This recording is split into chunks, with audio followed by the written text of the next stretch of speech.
प्रधानमंत्री नरेंद्र मोदी ने अपने यूरोपीय दौरे के यूनाइटेड किंगडम चरण की शुरुआत की है, क्योंकि वह G20 शिखर सम्मेलन के मौके पर रोम की अपनी 3 दिवसीय यात्रा के समापन के बाद रविवार को ग्लासगो पहुंचे। बता दें कि पीएम मोदी पार्टियों के 26वें सम्मेलन या COP26 में भाग लेने और संयुक्त राष्ट्र की बैठक के मौके पर अपने ब्रिटिश समकक्ष बोरिस जॉनसन के साथ द्विपक्षीय वार्ता करने वाले हैं। यूके के प्रधानमंत्री द्वारा इस साल की शुरुआत में 2 बार कोविड-19 महामारी के कारण अपनी भारत यात्रा रद्द करने के बाद मोदी और जॉनसन के बीच यह पहली व्यक्तिगत बैठक होगी। बता दें कि मोदी ने ट्विटर पर कहा है कि COP26 शिखर सम्मेलन में वे शामिल होंगे, जहां वे जलवायु परिवर्तन को कम करने और इस संबंध में भारत के प्रयासों को स्पष्ट करने के लिए अन्य विश्व नेताओं के साथ काम करने के लिए उत्सुक हैं। ग्लासगो में अपने होटल पहुंचने पर प्रधानमंत्री का स्वागत भारतीय प्रवासी प्रतिनिधियों के एक बड़े समूह ने किया, जिन्होंने भारत माता की जय के नारे भी लगाए। मोदी ने पहले के एक ट्वीट में कहा था कि रोम में एक उपयोगी G20 शिखर सम्मेलन के बाद ग्लासगो के लिए प्रशासन शिखर सम्मेलन के दौरान हम वैश्विक महत्व के मुद्दों पर विस्तृत विचार विमर्श करने में सक्षम थे, जैसा कि महामारी से लड़ना, स्वास्थ्य के बुनियादी ढांचे में सुधार, आर्थिक सहयोग को बढ़ावा देना और नवाचार को आगे बढ़ाना।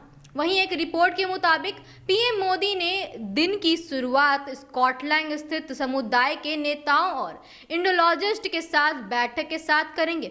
इसके बाद वह ग्लासगो के स्कॉटिश इवेंट कैंपस में जलवायु परिवर्तन पर संयुक्त राष्ट्र फ्रेमवर्क कन्वेंशन के पार्टियों के 26वें सम्मेलन में वर्ल्ड लीडर समिट उद्घाटन समारोह के लिए आगे बढ़ेंगे।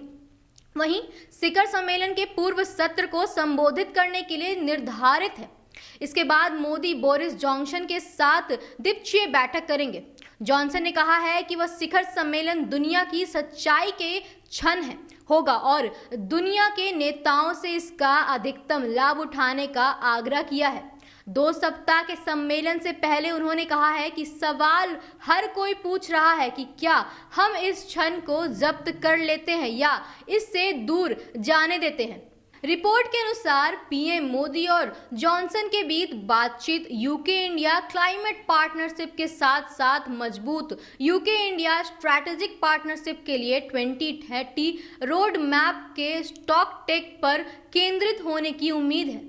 इस वर्चुअल के दौरान दोनों नेताओं द्वारा हस्ताक्षरित इस साल मई में शिखर सम्मेलन दोनों सरकारें निर्धारित समय सीमा के भीतर रोड मैप के कार्यान्वयन के लिए प्रबंधित है।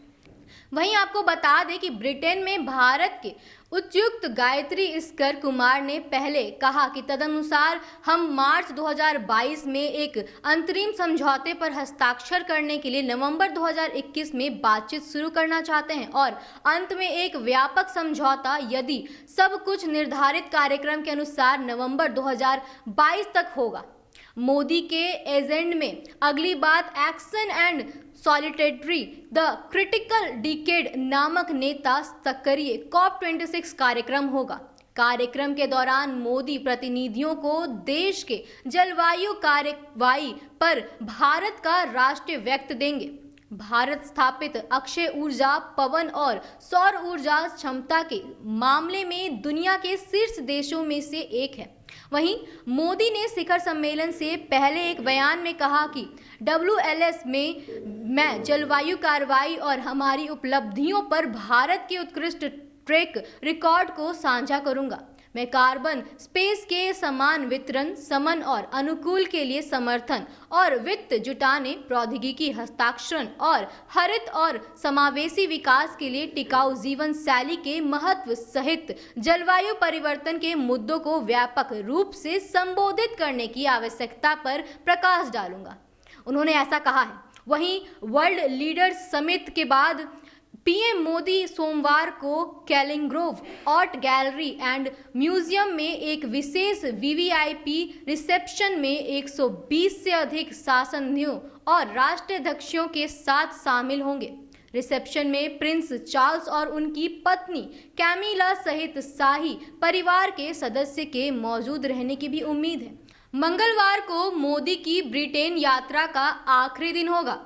वह Switzerland, Finland, Israel, Nepal, Malawi, Ukraine, Japan और अर्जेंटीना के नेताओं के साथ साथ माइक्रोसॉफ्ट के सह-संस्थापक बिल गेट्स के साथ द्विपक्षीय बैठक की एक श्रृंखला आयोजित करने वाले हैं। इसी तरह दिन भर की बड़ी खबरों के लिए आप बने रहें न्यूज़ भारतवर्ष के साथ। मैं रितिका, पटना।